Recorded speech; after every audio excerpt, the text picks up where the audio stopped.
સમગ્ર ગુજરાતમાં ચર્ચાસ્પદ બનેલા બગદાણામાં નવનીત બાલદિયા કોળી યુવાનને મારવાને લઈને આજે 34મો દિવસ છે અને ભાવનગર શહેરમાં આજે છે તે મહાસંમેલન કોળી સમાજનું આગામી થોડા જ કલાકોમાં શરૂ થવા જઈ રહ્યું છે। ત્યારે સીધા જ કોળી સમાજના જે યુવા નેતા છે કિશનભાઈ, તેની સાથે વાત કરવાનો પ્રયત્ન કરું છું। કિશનભાઈ, શું કહેશો? થોડી જ કલાકોમાં હવે જે પ્રોગ્રામ છે તે શરૂ થવા જઈ રહ્યો છે, શું છે સમગ્ર વિગત?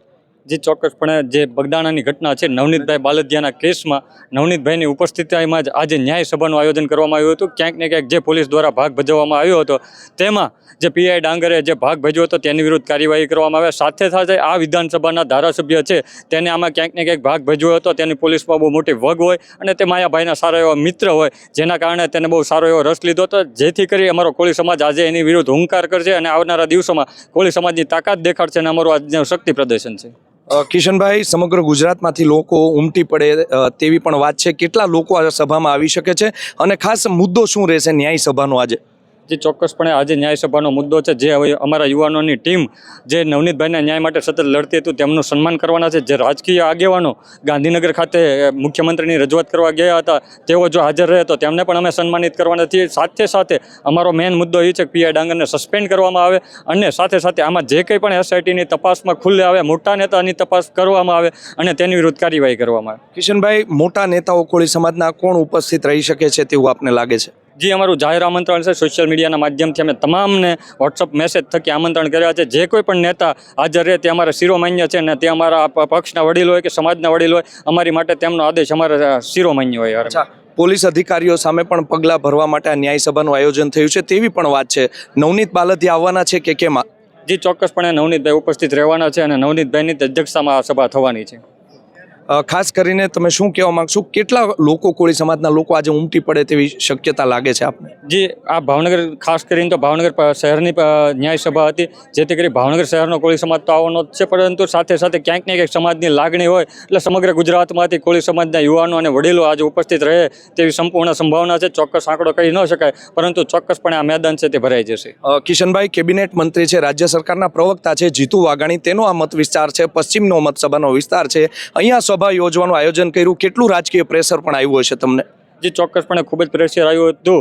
પોલીસ તંત્ર દ્વારા અમને છેલ્લી ઘડીએ ગઈકાલે સાંજે 6:30 કલાકે મંજૂરી આપવામાં આવી હતી। પહેલાં માત્ર અમને સાઉન્ડની મંજૂરી આપવામાં આવી, ત્યારબાદ એસડીએમ દ્વારા ગઈકાલે 6:30 કલાકે પોલીસ તંત્ર દ્વારા અમને મંજૂરી આપવામાં આવી અને અમારા યુવાનોને વારંવાર પોલીસ સ્ટેશનના મંજૂરી માટે ધક્કા ખાવા પડ્યા। એટલે ક્યાંક ને ક્યાંક ખૂબ જ પોલીસ તંત્ર ઉપર રાજકીય પ્રેશર હતું, જેથી કરી આ સભા ન થાય, પરંતુ અમે મક્કમ હતા અને અડીખમ હતા, અમારે સભા કરવાની જ હતી। અચ્છા કિશનભાઈ, અંતિમ સવાલ, કોળી સમાજના દિગ્ગજ નેતા છે હીરાભાઈ સોલંકી, પરસોત્તમભાઈ સોલંકી, તેમના દીકરા છે દિવ્યેશભાઈ, તેઓ હાજર રહેવાના છે કે કેમ? જી ચોક્કસપણે તેમને ટેલિફોનિક ચર્ચા, તેઓ કોઈ પ્રાસંગિક કાર્યક્રમમાં વ્યસ્ત હોવાને કારણે તેઓ હાજર રહી શકે તેમ નથી, પરંતુ અમે તેમને આમંત્રણ આપ્યું છે અને તેમની અમારી સાથે હરહંમેશ લાગણી રહી છે।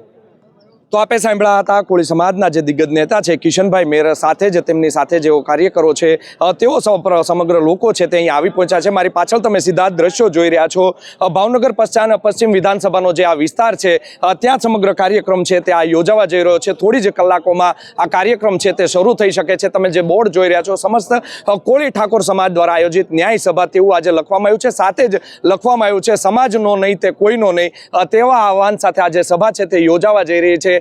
સીધા જ મારા કેમેરામેન તમને દ્રશ્યો દેખાડશે। લોકો છે તે સવારથી જ અહીંયા છે તે કોળી સમાજના લોકો છે સમગ્ર ગુજરાતમાંથી અહીંયા આવી પહોંચ્યા છે, તેના તમે સીધા જે દ્રશ્યો છે તે નવજીવન ન્યૂઝ ઉપર તમે જોઈ રહ્યા છો। આજે આ ઘટનાને 34મો દિવસ થયો છે। નવનીત બાલદિયાને જે મારવાનો જે મામલો હતો, ભાવનગર જિલ્લાનું જે બગદાણા આવેલું છે ત્યાં તેમને મારવામાં આવ્યો હતો, જેમાં સૌપ્રથમ છે તે પોલીસ દ્વારા છે તે ફરિયાદ લેવામાં છે તે કાચું કાપવામાં આવ્યું હતું અને ત્યારબાદ છે તે નવનીત બાલદિયા જેને મારવામાં આવ્યો છે તેમના દ્વારા છે તેઓ આક્ષેપ કરવામાં આવ્યો હતો કે પોલીસ દ્વારા છે તે મારી ફરિયાદ છે તેમાં નામ નોંધવામાં નથી આવ્યા, જેને લઈને છે કોળી સમાજના દિગ્ગજ નેતા છે હીરા સોલંકી, તેઓ મહુવાની હનુમંત હોસ્પિટલ ખાતે દોડી આવ્યા હતા અને ત્યારબાદ તેઓએ ત્યાંથી સભાનું આયોજન કર્યું હતું અને કોળી સમાજના 15 ધારાસભ્યો, 3 સાંસદ સભ્યો તેઓ ગાંધીનગર ખાતે દોડી ગયા હતા અને મુખ્યમંત્રી ભૂપેન્દ્ર પટેલને તેઓએ રજૂઆત કરવામાં આવી હતી કે આમની ઉપર છે તે પગલાં લેવામાં આવે અને ત્યારબાદ 1 કલાકમાં સ્પેશિયલ ઇન્વેસ્ટિગેશન ટીમ એટલે કે એસઆઈટીની નિમણૂક કરી દીધી હતી। સૌપ્રથમ બગદાણા પોલીસે છે તે 8 આરોપીની ધરપકડ કરી હતી. ત્યારબાદ છે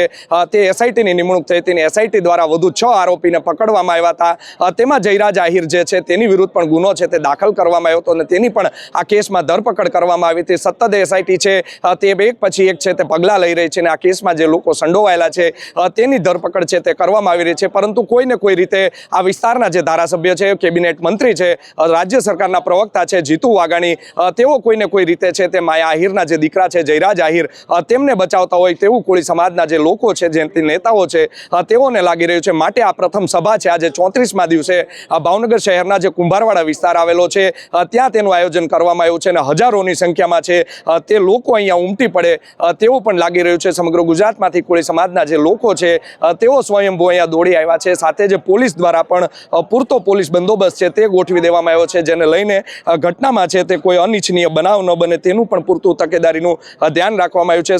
સમાજના જે નેતાઓ છે તેઓને પણ આમંત્રણ આપવામાં આવ્યું છે, જાહેર આમંત્રણ છે, પરંતુ કોળી સમાજના કોઈ દિગ્ગજ નેતાઓ છે તે અહીંયા ઉપસ્થિત નહીં રહી તેવું પણ લાગી રહ્યું છે. ભાજપનું એટલું પ્રેશર છે.